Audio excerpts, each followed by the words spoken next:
पिंपरी चिंचवडमध्ये मराठी भाषा गौरव दिन उत्साहात साजरा. पिंपरी चिंचवड महानगरपालिका आयोजित श्री भैरवनाथ सार्वजनिक ग्रंथालय भोसरी आणि हुतात्मा चापेकर सार्वजनिक ग्रंथालय चिंचवड यांच्या सहकार्याने मराठी भाषा गौरव दिन उत्साहात साजरा करण्यात आला. रामकृष्ण मोरे सभागृह येथे पार पडलेल्या या कार्यक्रमाला साहित्यप्रेमी विद्यार्थी नागरिकांची मोठी उपस्थिती लाभली. यावेळी शहराचे नवनिर्वाचित महापौर रवी लांडगे यांनी मराठी भाषा दिनाच्या शुभेच्छा देत मराठी ही केवळ भाषा नसून संस्कृती, परंपरा आणि अस्मितेचे प्रतीक असल्याचे सांगितले. मराठी भाषेचा वापर दैनंदिन व्यवहारात वाढवून तिचा सन्मान जपण्याचे आवाहन त्यांनी केले. कार्यक्रमासाठी पुढील पिढीपर्यंत तिचा वारसा कसा पोहोचवावा याबाबत राष्ट्रवादी काँग्रेसचे नगरसेवक भाऊसाहेब भोईर आणि उपमहापौर शर्मिला बाबर यांनी माध्यमांशी संवाद साधताना विचार मांडले.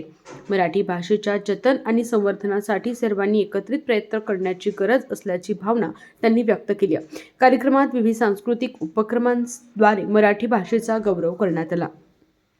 नमस्कार पिंपरी चिंचवडकर.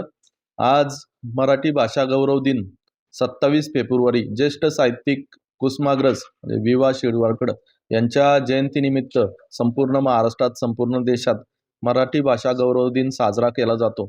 आपल्या मराठी भाषेचं वैशिष्ट्य असं की गेल्या 2 ते 2.5 हजार वर्षापासून मराठी भाषा प्रचलित आहे. परंतु तिचं खरं स्वरूप हे वारकरी चळवळ जेव्हा महाराष्ट्रात निर्माण झाली, गेल्या 800 वर्षापासून मराठी भाषा एकदम प्रॉमिनंट लँग्वेज म्हणून पूर्ण देशामध्ये तिचा ठसा उमटवला. आणि मराठी भाषा अशी एकमेव भाषा आहे जी जर आपण पाहिली तर जगातल्या मोजक्या 4-5 भाषा उरल्या तर त्याच्यातली 4थी किंवा 5वी भाषा ही मराठी असेल. कारण आपल्या भाषेचा एवढा साहित्य संग्रह, एवढा शब्दसंग्रह मोठा आहे. आपल्या साहित्यिकांनी मराठी भाषेत जे कष्ट घेतलेत किंवा त्यांनी मराठी भाषेवर प्रेम दाखवून जे साहित्य वैभव आपल्या देशाला दिलंय ते अजरामर आहे. आणि आपणही या मराठी भाषेनिमित्त जास्तीत जास्त मराठी भाषा बोलावी आणि मराठी भाषेचं जतन करावं असं सर्वांना नम्र आवाहन करतो. मराठी भाषा गौरव दिनाच्या सर्वांना मनापासून शुभेच्छा देतो. इंद्रायणी नदी ही आपली संस्कृती आहे, आपली ओळख आहे आणि आपली आस्था आहे. इंद्रायणी नदी नसून आपली माता आहे. तुम्हाला माहितीच आहे, महाराष्ट्रातून सर्व वारकरी मंडळी इंद्रायणी नदीमध्ये येतात. तिला तर तीर्थ म्हणून हातावर घेऊन मातेचं पाणी पितात, तिच्यात आंघोळ्या करतात. आणि जेव्हा मी तिथं जाऊन बघितलं तर तिथं पाणी नाहीये, पूर्ण केमिकल आहे, सांडपाणी आहे. तर त्याच्यानंतर मी आळंदी नगर परिषदेच्या सर्व नगरसेवकांनी मला भेट दिली, महापौर कक्षात त्यांच्या अधिकाऱ्यांनी भेट दिली. त्यांचं म्हणणं असं आहे की आपल्या पिंपरी चिंचवड शहरातून जे ताथवडेपासून तर चरोलीपर्यंत जेवढ्या कंपन्या आहेत किंवा जेवढ्या सोसायट्या आहेत त्यांचं सांडपाणी आणि केमिकल जर आपण त्या इंद्रायणीमध्ये टाकायचं बंद केलं तर नक्कीच एक चांगला पाण्याचा प्रवाह, जेणेकरून महाराष्ट्रातून आलेल्या वारकऱ्यांना ते तीर्थाचं प्राशन करता येईल आणि इंद्रायणी मातेची पूजा करता येईल. तर आम्ही एक कडक कारवाई करण्याचं नियोजन केलेलं आहे.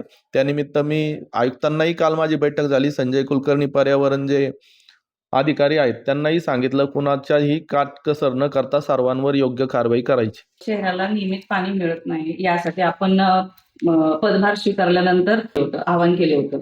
ते आवाहन किती दिवसात पूर्ण होणार आहे?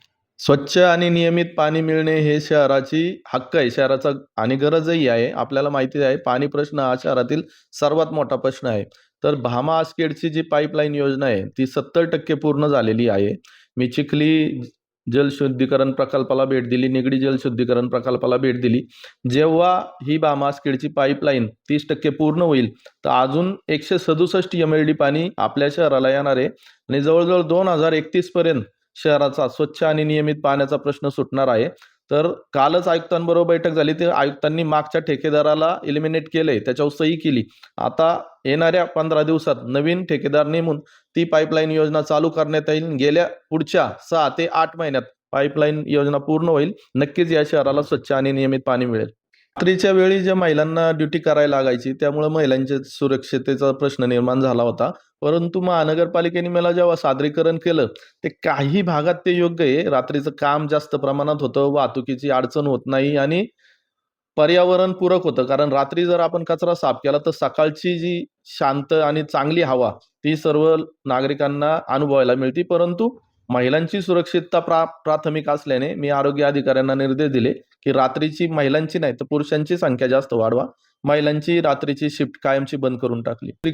सुरक्षा हे एकमेव कारण आहे. आमच्या भागात आमचे PI जे आहेत घोरपडे साहेब त्यांनी सांगितलं की खूप दुचाकी वाहने चोरीला जातात आहे, 4 व्हीलर पण चोरीला जातात आहे. तर त्या सर्वांवर वॉच असावा म्हणून CCTV कॅमेरे मी दिलेत त्यांना आणि सर्व नगरसेवकांनाही आवाहन केलं त्यांनी आपापल्या प्रभागात CCTV लावावे.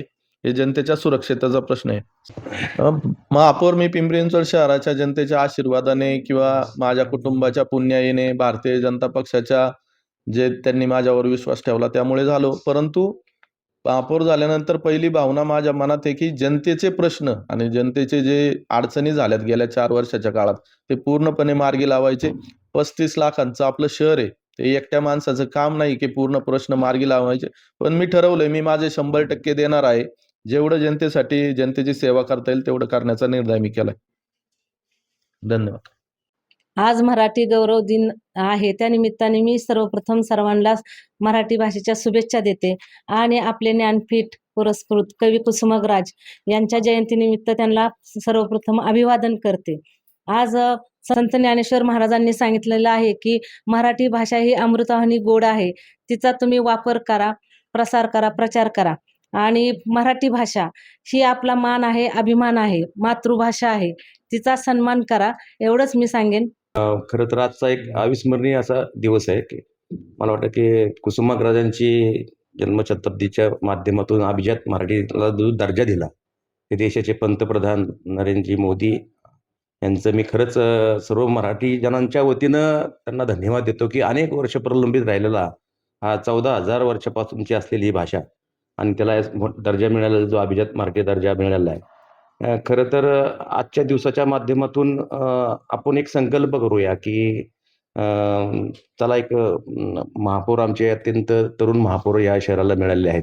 त्यांच्या माध्यमातून या शहराला मराठीचं जे पावित्र्य आहे मराठीसाठी म्हणजे जेवढा साहित्यातील आणि साठा मराठीमध्ये आहे तेवढ्या जगाच्या कोणत्याही भाषेत नाही. कदाचित मी बंगालला अंडर एस्टिमेट करू शकत नाही, परंतु बंगाल आणि महाराष्ट्र हा साहित्यातील एक प्रचंड मोठी शक्ती आहे, ऊर्जा आहे, आत्मविश्वास आहे. ह्यातून साध्या साध्या गोष्टी आता आपण आज लोककलेचा जो सन्मान करीत आहोत.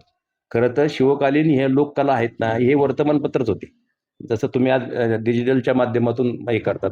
म्हणजे एखाद्या गावात जाऊन एक शायरी गायली तर 100 सैनिक तयार व्हायचे, मावळे तयार व्हायचे. असं एक ऊर्जा प्राप्त करणारा आजचा दिवस आहे. मला वाटतं निश्चित आमचे महापौर यांच्या नेतृत्वाखाली या शहरामध्ये आम्ही भविष्यामध्ये अतिशय पारदर्शकतेनं आणि शहरवासियांना अभिमान वाटावा असं आम्ही काम करू. या निमित्ताने काय शुभेच्छा देणार आहात शहरवासियांना? मराठीत बोला. बरं.